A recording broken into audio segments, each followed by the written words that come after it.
ক্ষমতাচ্যুত হওয়ার আগের দিনও গণভবনে ছিল কোটি কোটি টাকা। কয়েকজন কর্মকর্তা এই টাকার দায়িত্বে ছিলেন। ৪ আগস্ট রাতে ক্ষমতাচ্যুত প্রধানমন্ত্রী শেখ হাসিনা একাধিক নেতা ও নিরাপত্তা সংশ্লিষ্ট ব্যক্তির সঙ্গে বৈঠক করেন। এ সময় টাকা বিলি বণ্টন করা হয়। সর্বশেষ বৈঠকটি হয় তার সবচেয়ে ঘনিষ্ঠ ৫ জন নেতা ও কর্মকর্তার সঙ্গে। এর মধ্যে ছিলেন আইনমন্ত্রী আনিসুল হক, জুনাইদ আহমেদ পলক ও মোহাম্মদ আলী আরাফাত। এছাড়াও ছিলেন মেজর জেনারেল জিয়াউল আহসান ও একজন লেফটেন্যান্ট জেনারেল। সেই বৈঠকে হাসিনা সার্বিক পরিস্থিতি পর্যালোচনা করেন।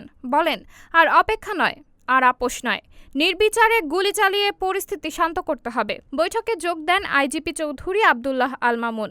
এদিকে বৈঠকে আইজিপি জানান, পুলিশের পক্ষে আর সম্ভব হচ্ছে না। এদিকে গুলির সংকট, অন্যদিকে জনউপস্থিতি প্রতিনিয়ত বাড়ছে।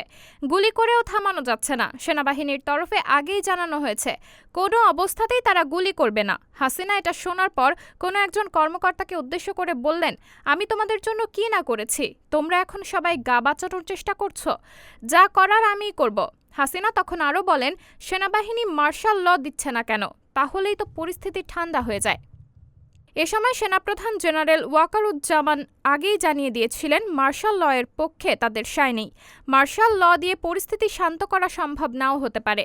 তাছাড়া বিশ্ব পরিস্থিতিও মার্শাল ল এর অনুকূলে নয়। এখানেই বৈঠক শেষ হয়ে যায়। একাধিক সূত্র নিশ্চিত করেছে, আন্দোলনকে বিপথগামী করতে টাকা ছড়ানোর সিদ্ধান্ত হয়। তখন গণভবনে গচ্ছিত টাকা দেওয়া হয় নির্দিষ্ট ব্যক্তিদের কাছে। পরদিন পালিয়ে যান শেখ হাসিনা। এ সময় গণভবন লুট হয়। লুটকারীরা টাকাও নিয়ে যায়। তবে কত কোটি টাকা ছিল জানা সম্ভব হয়নি।